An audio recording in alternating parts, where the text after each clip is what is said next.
What's up, everybody? Happy Monday. Hope you all are having a great day so far. Hope you all had a great weekend. Getting into this episode of GH, I really thought Sonny set that up with the sniper. I was under the impression that that was all like some big setup. It was a test to see if, Dex was on his P's and Q's. But that shit was a real life threat. That was a real sniper that was hired by somebody else. I said, oh shit. I said, damn, who Sonny done pissed off now? Um, but I will say Dex and Sonny make a formidable team. I give him that. Dex had Sonny's back and Sonny had his. And I think by Dex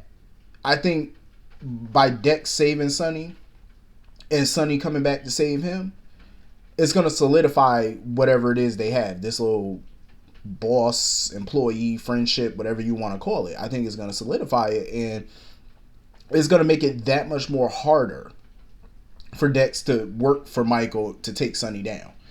And I think it's going to make it that much harder for Dex to walk away from the business because Jocelyn has it under, she has it in her mind that Dex is going to walk away from this. You know what I'm saying? It's not going to be that simple. It's not going to be that easy as she's trying to make it seem. That's why I said on Friday, I feel like she's naive. To think that this lifestyle is just that easy for people to walk away from. Once you're in, it grabs you. You know what I'm saying? It's especially adrenaline junkies. They love it. They love that type of action where every day it's just heart pounding action. They love shit like that.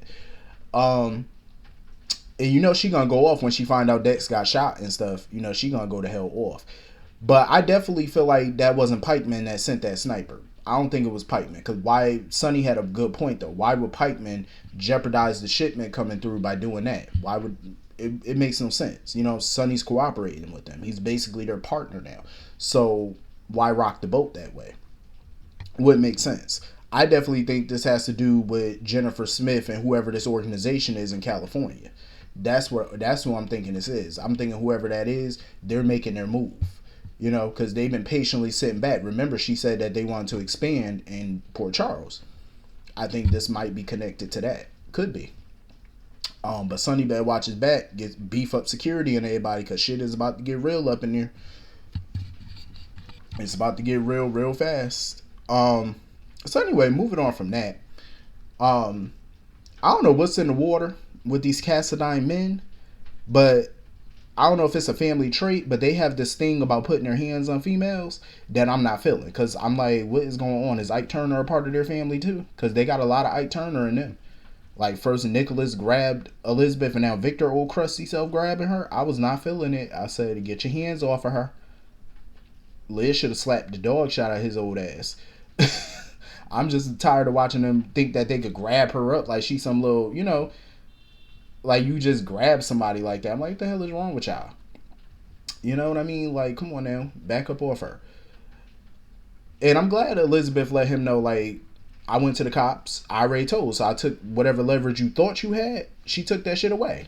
She took that leverage clear away. He was pissed about it. Oh, we're not done until I say we're done. Yeah, it don't work like that, dog. It's done when she walked away from your ass. That's when the conversation is over. I'm glad Carly stepped in, to shut Victor down and stuff. Cause I never would have thought Carly would ever, intervene on Liz's behalf. But they've been cordial. Her and Liz have been very cordial. I would have never thought that their relationship would have got here, but I totally understand where Carly coming from. She feels like her and Liz still don't like each other like that, but they have this mutual respect between the two. Which I can see. I totally see it. And I can't believe I'm saying it, but I 1,000% agree with Carly. Liz definitely needs to be careful who she gives her loyalty to, because the people you're giving your loyalty to may not return that loyalty. So I definitely agree with that. You very well have to be careful with things like that. Because the way Nicholas threw her under the bus like that is just, he got her involved in all this mess. It's ridiculous, but she got to be careful who she does that for, because Nicholas definitely ain't the friend that she used to know. But I like that little bonding moment between Carly and Liz, because like I said, I never would have thought in a billion years we would ever see something like that. That was just full circle right there. I said, oh, okay. y'all cool now? Y'all, well, not cool, but y'all cordial. I said, okay, because it wasn't that long ago they was bitch slapping each other and berating each other over Jason. So I'm glad they put that little tidbit behind them. That little dust up. So anyway, Victor about to find some shit out that he pretty much got them drugs in his system. I wonder how he gonna react to it because the doctor did find that pathogen in his bloodstream because he was wondering why his little soldier couldn't stand that attention. Uh, why his little pickleball wouldn't rise.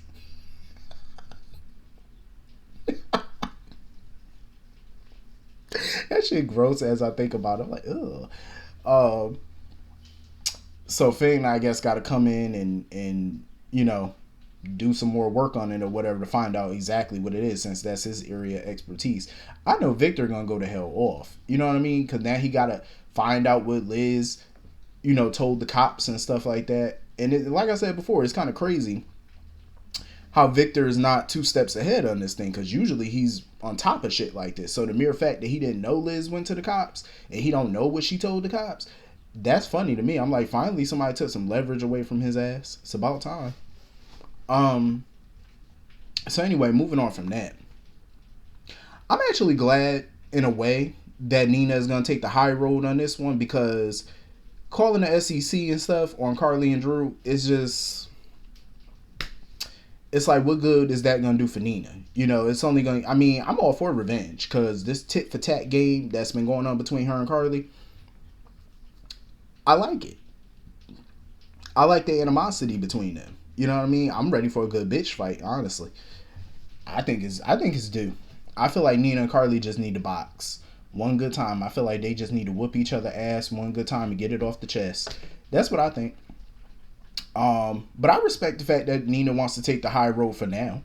On this because she knows that if she goes after Carly, all it's gonna do is piss Michael and Willow off even more. She's made a little bit of progress with Willow, so she feels like, why rock the boat? You know what I mean? I get it. I totally get that. Why rock the boat on it? You know what I'm saying? Like, you, and I agree with Ava. It does feel good to have a little bit of leverage in your back pocket to an extent because once Carly and Drew find a way to get out of this mess, she loses that leverage. Um, she's not gonna have that no more.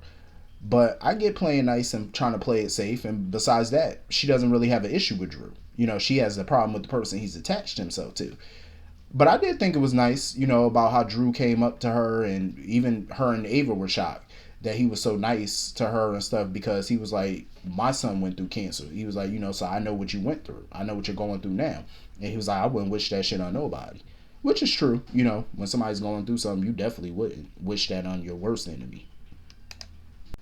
But honestly, though, Drew need to find a way to get him and Carly out this SEC nonsense because once the feds is on their ass, that's a long, tedious process. That investigation could go on for months. They will be up their ass so far they could taste what they had for lunch and dinner. I'm telling you, they got to find a way to get up out that mess. Um, it's so funny because Drew trying to act like ain't nothing really going on with him and Carly, but even his daughter is seeing something going on, and she a little kid. You know what I'm saying? But even she was asking him about Carly and stuff like, oh, she, is she here at the Quartermains because she's with you all the time? He was like, no, she's not with me all the time. These kids be noticing things. I'm like, come on. Even when you think little kids don't pay attention, they're paying attention. Like, they're definitely seeing what's going on. They're not stupid. Um. So anyway, I am happy as shit that Laura refused to sell the ELQ stock to Drew. I'm happy because Drew really, like, you really thought it was gonna be that simple to get that ELQ stock from Laura because he figured, oh, since Charlotte got the stock or whatever, probably in a trust, and Laura oversees it, she'll sell it to us. I'm like, no, it's not gonna be that simple and easy. One, because Valentine ain't really dead, so she's not gonna do that. Two, even if Valentine were really dead, she still wouldn't do it. I don't believe she still would do that because that's Charlotte's future. You know what I'm saying? ELQ stock is a part of her future now, so for the time being. So she's going to act on her best interests. And why sell? You know what I mean? That company could be multi-billions You know, it could be way, the value could be way higher than what it is now in say a couple months or so. So she would be crazy to sell it and clock out now. You know what I mean? Like, you know, Laura ain't stupid. You know, she got to think on that little girl best interest, and Drew is stupid to even think that she would just do that so easily without problem. Like, no, you must be crazy. Um. So anyway, moving on from that, I totally understand. You know, Kevin grieving and stuff like that. But what I love is he's not taking that out on Mac because he knows that Mac did what he had to do. I honestly feel like Kevin, he's not really grieving Ryan, the man that he was. I think Kevin is grieving Ryan as the boy. You know what I'm saying? That he remembered, the innocent boy. He remembered before they got separated and one went to go live. You know, I think Ryan went to go live with their mother and Kevin went to live with their dad. So they got separated. So I think that's the boy he's grieving and not the psycho killer that Ryan became. I don't think he's grieving that person. You know what I mean? And it's cool to grieve that was still his brother at the end of the day. But he understood why everybody hated him. Because I'm sure parts of Kevin couldn't stand him either for all the crap that he did. You know? And I love the scene between him and Mac, you know? Where he pretty much called Mac his true brother and, you know, the one person he could count on. You know, one of the few people that he could really count on. I love them tearing up and embracing each other. I love that type of brotherhood. You know what I mean? Because Mac really is a good person. You know, Kevin knows that. Everybody knows that. Mac is a great fucking person. You know, he's a great dad. He's a great friend. You know, he's somebody you want in your corner. So I love that friendship between them. And I totally get where Felicia coming from too at the end of the day, because she just could not bring herself to forgive Ryan, nor should she. That man terrorized the shit out of her for so long. Why would she forgive him? You know? Sometimes they say forgiveness is for you, not the other person, but in certain cases, I mean, you just can't forgive, and I'm not mad at her for that. I think at some point though, Laura and Felicia are gonna have to bring their husbands in on this whole scheme that they got going with Victor, trying to, you know, take Victor down. They need to let them know, because I would hate for, you know, Mac or, you know, Kevin to be upset with them because they lied to them or kept them out the loop on something. But, you know, Laura was like, shit, I'm going to talk to, you know, Robert and Anna first and, you know, see what they think about it, and then we'll bring them in on it. As they should, because I would hate for them, like I said, to be upset with them over this. Because you don't want that. You know, that type of drama in your household. Keeping secrets and whatnot. You don't want that mess. So anyway, moving on from that, I'm glad that Bobby is, you know, co-chairing this nurses ball and stuff like that, and, you know, she's really excited about it, as she should, because I love the nurses ball, and especially with this being the 60th year and they're gonna honor some people that passed. I'm enjoying it. You know what I'm saying? Like, I'm loving it, and we're seeing some of the planning on screen. You know, her and Maxie getting stuff together. I'm here for it. So anyway, moving on from that. Cody. What are we doing with Mr. Cody? Cause something need to happen with him. I am glad that he told Dante about Mac being his biological father. You know, he handed Dante the DNA results. Dante was shot. I'm glad he told somebody. You know, he confided in somebody about it, because Cody really feels like he doesn't deserve to be Mac's son. But that's my thing though. Like, yeah, Cody has done some bad things in his life, but he knows the kind of person Mac is. In the little bit of time that they've known each other, he sees how revered Mac is, you know, in the community and stuff like that. So why not just tell that man that you're his son? You know what I'm saying? Start trying to do better. You know, start learning from him. It's not too late to have a father in your life. You know what I'm saying? As long as you got breath in your body, as long as Mac got breath in his body, he can still teach him some things about how to be a good man. You know what I'm saying? Cody just has to take advantage of it. You know, stop sitting here with that woe is me attitude and I don't deserve this and I don't deserve that. Listen, it's not too late to make a change. You don't have to be a con man or whatever it is that you are. You don't have to be those things. You're choosing to be those things.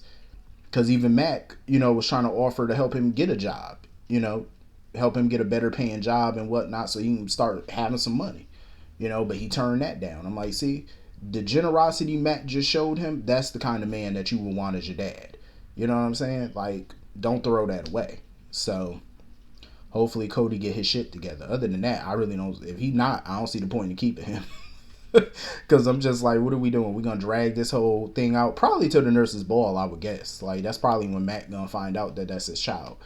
Because you know they save all these big secrets and stuff to the ball, which I love. Because that's when all the shit hit the fan. The nurse's ball is just a plethora of secrets finally coming out. So I'm enjoying it, and I can't wait to see more of it. So anyway, that was pretty much the whole episode. Hit the comment section, let me know what you all thought, and I will see you all later. Have a great day. Peace.